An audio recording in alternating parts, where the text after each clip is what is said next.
Hey everybody, it's Mike, aka that Reseller Guy. Today's Thursday. We got a few sales to go over. I want to talk about my antique booth a little bit. I think the questions that I get the most are about antique booths. It's actually also the best video that I've had out on out on YouTube.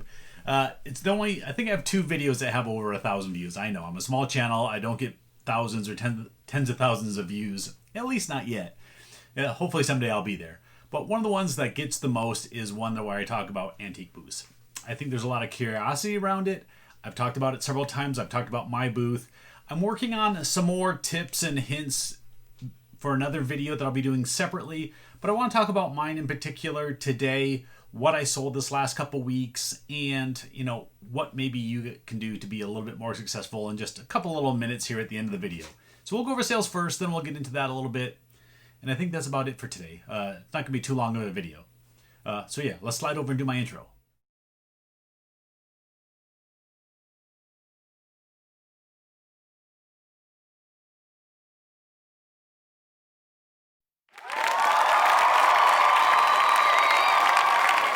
All right, I hope you like the intro. It's still work in progress. Haven't done the full music, or I'm thinking about doing a little talk over as the video's playing, and a couple other variations of that same video as well. So I hope you like it. I hope it's fun. My daughter did a great job on it.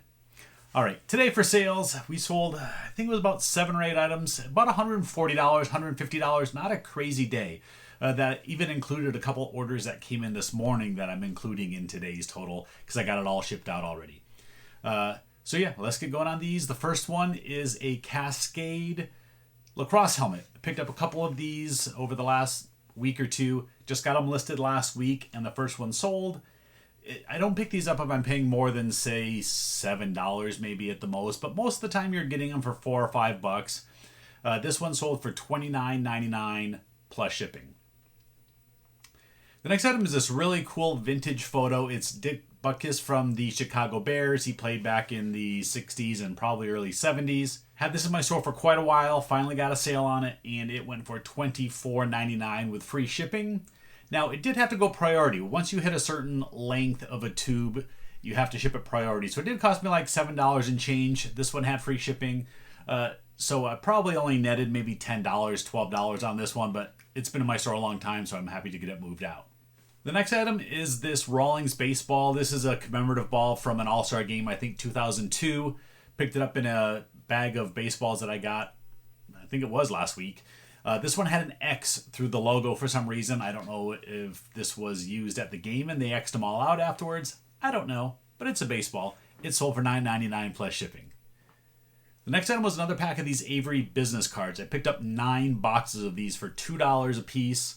They sell for $21.99 with free shipping. They fit into a padded flat rate mailer, and they ship out for $7.52. So I'm netting probably about $10 or so per pack. This next item is another one that I've had for a long time. I thought it was going to be a really good sale. The price tag on these shorts was $119. Yeah, so I picked them up for $4. Yeah, at a thrift store. I thought I was going to get like $50 for this pair. It's been in my store for a year plus. Someone sent me an offer for $25 plus shipping, and I jumped on it. So still got $25 plus shipping up to Canada. But yeah, I don't know if I'd buy them again. Next, we have the set of Jumanji replacement dice for the board game. I think I talked about it when I sold another set of them. The Jumanji board game used to sell for like 40, 50, 60 bucks. They did a remake of the game, so the vintage game sales plummeted, the price plummeted, so it's not really even worth selling the games anymore. But you can sell the dice for $10 with free shipping, so I still went ahead and did that.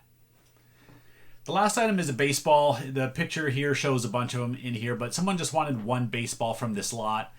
They're local. They wanted to just do a local pickup, so we're going to do that probably today or tomorrow. I went ahead and sold the one baseball for $15 with free shipping since we're going to meet up for it. I'm still going to have to redo the listing and everything because I took that ball out of the lot, but someone just wanted one, and what the heck. I went ahead and made the sale. So yeah, all in all, it was a decent day. Nothing too crazy. I did sell one board game on Amazon. It was a $50 game. It was, I'll put it up here. I don't remember the name. Man versus Woman, Battle of the Sexes, something like that. $50 game. Yeah, $49.99 plus shipping on this one. So yeah, it wasn't a crazy day of sales, but it is what it is, and I'll be happy with $100+ to over $200 if I include Amazon. Tomorrow I'm not going to the auction because it doesn't look like they have very much good stuff there this week. That's kind of what I do. I don't go every week. I look at the preview pictures. If it looks like there's enough stuff that's going to interest me, then I'll go. If there's not, then yeah, I'll just go on and do other things. I don't know if there'll be garage sales, estate sales. I got to do some checking to see if any of that's going on. Otherwise, I'll just probably hit a couple thrift stores and otherwise just do my orders and list. So yeah, let's jump over. I'm going to show you a picture of my first page of my statement, and then I'm just going to kind of talk about what I've done in the booth. If you're not interested in booths, end the video here. Give your thumbs up, subscribe, and leave your comment down below now and exit the video. Otherwise, stay tuned for some booth talk. All right, we're looking at just the first page here of my brass armadillo sales settlement here. This is for a 2-week period, and it shows that I did $584.50 in sales. After I get this, I go through and I break out into collectibles, thrift, and cards how much I'm selling. And that kind of way I know what categories are selling well for me. Collectibles are anything that I buy at the card store, at the card auction specifically, or from my card connections.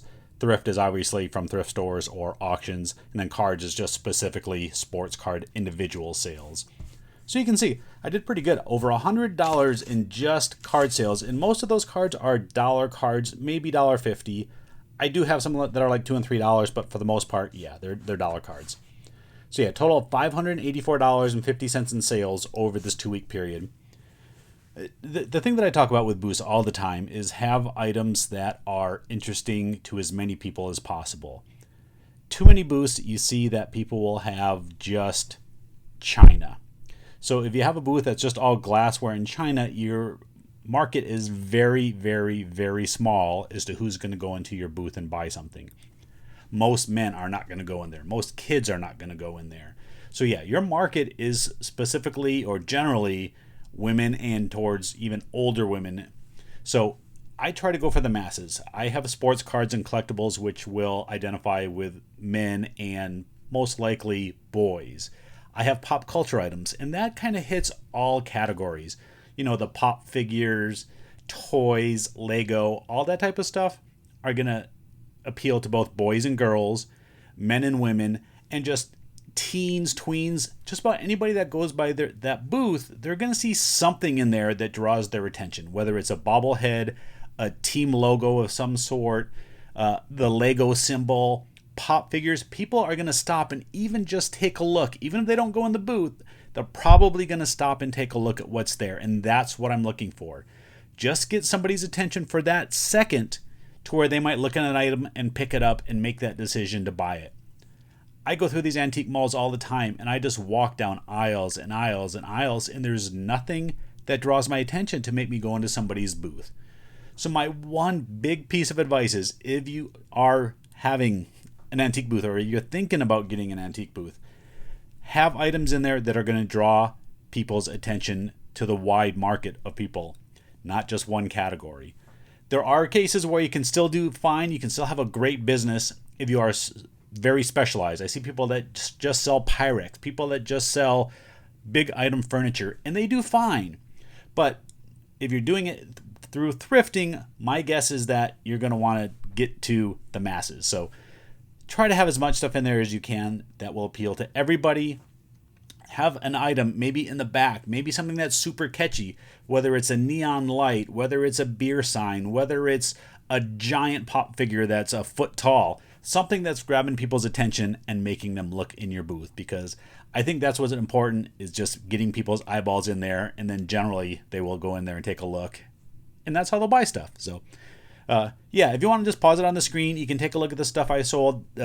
When they log it in here, they give a little description of what the item is and what sold. So yeah, thanks everybody. Again, good luck if you're starting a booth. I have a video. I'll link at the end of this to that booth video, and I have some more coming in the future. All right, that's everything I got for today. Again, if you're new to this channel, you want to see more content like this, please hit subscribe and help support the channel. Give the video a thumbs up. Thanks. I'll see you next time.